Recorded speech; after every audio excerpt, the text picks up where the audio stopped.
Hello, fellow duelists. This is Shadow of the Moon, and welcome to an updated deck profile of my DDD deck for July of 2025. This deck just got new support in Monster Mayhem in the form of the DDD Count cards, or the Surveyor cards. So the deck actually does get improved quite a bit. In anticipation for the new Doom of Dimensions booster box coming out is going to have a plethora and an amazing amount of DDD support. So I'm definitely looking forward to that. But I thought I was gonna go ahead and update this deck one more time until then, till September or October, till they actually come out with a new set. So without any further ado, let's go ahead and get straight on into the profile. So as in my last build, I had a Fiendsmith variant. I did decide to go back to the pure version because I can play more hand traps, and I can actually do a little bit more with that variant. So to first start off with DD Count Surveyor, this is the new one of the new one card combos, just like DD Savant Kepler. This is actually a really good card to have in the deck. I'm actually glad that they actually did finally give us new support. And then we have 3 DD Griffins. DD Griffins, as you know, get special summoned if you have a DDD monster on the field, which is a really good way to kind of spam out those effects. And then you have 3 DD Savant Kepler, still the original one card combo. So what's cool about this is, instead of sending what you would normally send before, where you would send Rage and all that other stuff, you're actually going to be grabbing this. You're actually going to be grabbing the other DDD card that I'm going to be showing you. So yeah, DD Savant is still a great one card combo. I am using the other ones though. And then for the 2-ofs, obviously we're playing 2 Orthros. You can knock this down to 1 if you want, if you're playing more of the non-like synchro. I am actually using the Siegfried, so Siegfried actually works a lot better in this deck, and actually it's easier to pull off in the deck. And then we're playing 1 Savant Thomas. We're playing 1 of the Ragnarok, 1 Savant Copernicus, 1 of the new DD Scale Surveyors, and then that's going to round up. This is actually going to be what you're searching for with the new one card combo with Kepler, instead of one of the other scales, instead of the Supreme Rage. And then we have Necro Slime, Swirl Slime, and we have Lamea. So these are the kind of the fusions going into the graveyard. So 1 of each. And then for the spells and traps, we're running still 3 Dark Contract with the Gate. Still one of the best Dark Contract cards in this deck, in my opinion. Works very well. Then we have 1 of the Dark Contract with the Swamp King. Still a very good card. It's still a 1 of. And then we're playing 3 Nightmare Thrones. Nightmare Thrones, really good card to have. A really good way to search for your Kepler, and also to start your combos. It adds a level 1 monster with 0 attack, 0 defense from your deck to your hand, or it adds a monster with 0 attack, 0 defense from your deck to your hand, so it works really well. And then we have 1 DD Savant DD Headhunt. This is a good way to kind of take control of your opponent's monster if you have a DD monster on the field. So it's kind of like a change of heart, snatch steal for DDs. Alright, now we're going to be playing the hand trap section. Everyone's favorite.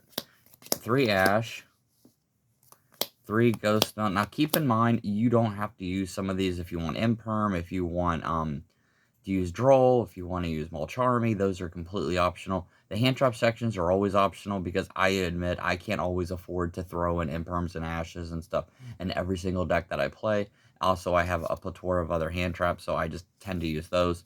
And then we have 3 Effect Failers, 3 Ghost Ogres. So, like I said, any of these can be any of the hand traps, and then 1 Nibiru and 1 Call by the Grave. So, a total of 14, which brings the count up to 14, which is a sizable amount.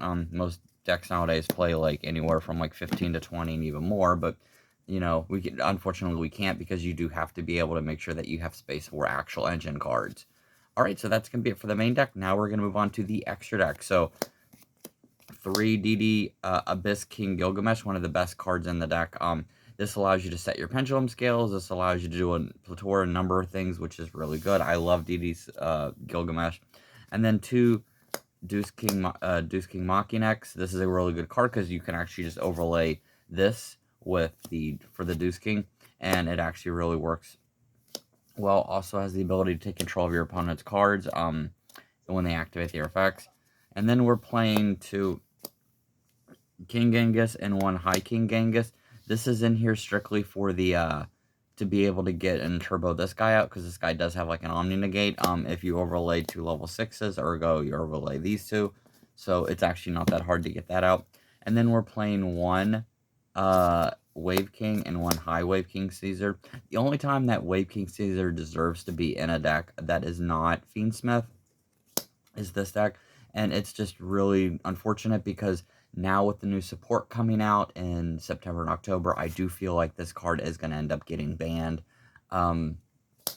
Because too many people who are using it in the deck that isn't a DDD player are spamming and abusing this card. So I feel like Konami, since they're releasing new support for DDD, they're going to eventually, ban this guy. And it's unfortunate, but that's just the way I see it.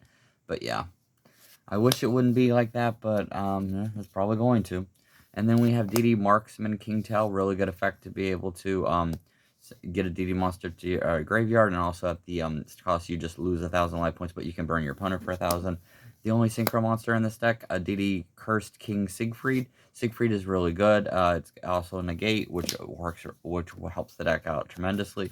And then for your, if you don't have anything else, you can always go with Typhon, Zeus, and SP Little Knight. So if you can't think of anything else, these are kind of like the, last ditch effort if everything else gets negated.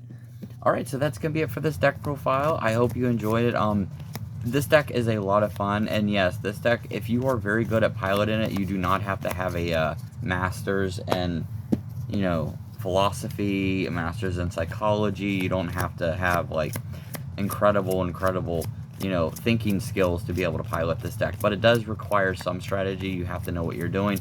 It's just a lot of fun, though, to see DDD finally get support, and also it actually stay relevant in this current format, because with Malice and with Ryziel, and then also with K9 coming out, Yummy's coming out, so it's going to be really nice to be able to actually test to see how good this new deck is, and the new support that is going to be coming out for it. Definitely looking forward to that. With that being said, I will eventually do a couple card combos with this deck to kind of show you how to play through cards, or how to set up your board now that you're using the new DD Count Surveyor card. But I've been seeing a lot of videos. This is kind of going to be my own little like hot take. I've been seeing a lot of videos, obviously, with people paywalling and using spreadsheets. If you want to, that's your prerogative, but don't do that. YouTube has so many new and so many free combo videos that you can just watch on the channel, and that people are not going to charge you. I feel like if you're getting coached one-on-one, that is different. I feel coaching is acceptable, because trust me, sometimes you do need a little bit of help, but I don't think you should be paying $50 to $80 for a spreadsheet for something that you could just find for free, and that people can actually post that online for free. I think that's monopolizing a children's card game, and for something like Yu-Gi-Oh! Shouldn't really be allowed. I see it in Magic and I see it in Pokemon, and that's already bad enough, but the fact that you're monopolizing or trying to monetize Yu-Gi-Oh! Over a spreadsheet, and keep in mind, the spreadsheets, they're never going to tell you everything. They're only going to tell you tidbits and little trickle effects and stuff, because they want to save all the good stuff for themselves, or they want to generally, they don't know, and they're just trying to play it off as, oh, you don't use this, or don't use this, don't do this. It's it's kind of just unfortunate that is how people are in our community. But look, if you ever want DDD support, there are plenty of great channels for people who play DDD, and they are obviously much better than I am. But if you want to stick around and watch my content, then I will always post up little combos and stuff for everybody, just so that way it kind of gives you a heads up and shows you how to play the DD archetype. But I will never charge you. I will never say that, hey, I will never paywall you and say that, hey, you can only be a member only if you want to watch this video, because to me that's silly. We're all adults. This is a children's card game. It's not meant to really be taken anything to more than that, and I think paywalling it is just unacceptable. I've seen videos of people doing it, and like I said, I don't like it. I don't think it's really appropriate just to do it. I mean, there's so many more free content. If you type on YouTube right now, you type in Blackwing combo, you type in DDD combo, you type in Jurak combo, you type in Ryzel, obviously, Ryzel and like Malice and stuff, you're going to get so many free different combo videos. And it's just, for that, you may as well just, you know, watch those videos instead of paying for a spreadsheet, or actually attempt to do the combos yourself. I understand we all have busy lives, but attempt to actually do the combo yourself, to try to learn from it instead of just doing the spreadsheet. And you know, they're never, you know, they'll never tell you everything in the spreadsheet. The spreadsheet just gives you basic breakdowns of cards and combos for it, and like 1 card, 2 card combos and everything, but they'll never tell you everything. They'll never tell you how to completely, you know, they'll never tell you how to win a YCS, okay, which isn't there because they don't want you to win a YCS. They would like to win it, but they're only going to coach you to a certain extent. They're never going to teach you more than that, because then you're threatening them and you're making it to where they actually are going to end up, you know, they could end up losing and not actually winning WCQ, YCS, or whatever. But all right, that's enough for me rambling. Thank you guys so much for watching. I do appreciate everybody always watching my content. It is nice to always be able to post this up. I do have some plans. I'd like to start streaming Master Duel again, and I would like to start, you know, actually uploading a little bit more deck profiles. It's just been slow because it is the summertime. But with that, thank you guys so much for watching, and see y'all next time. Later.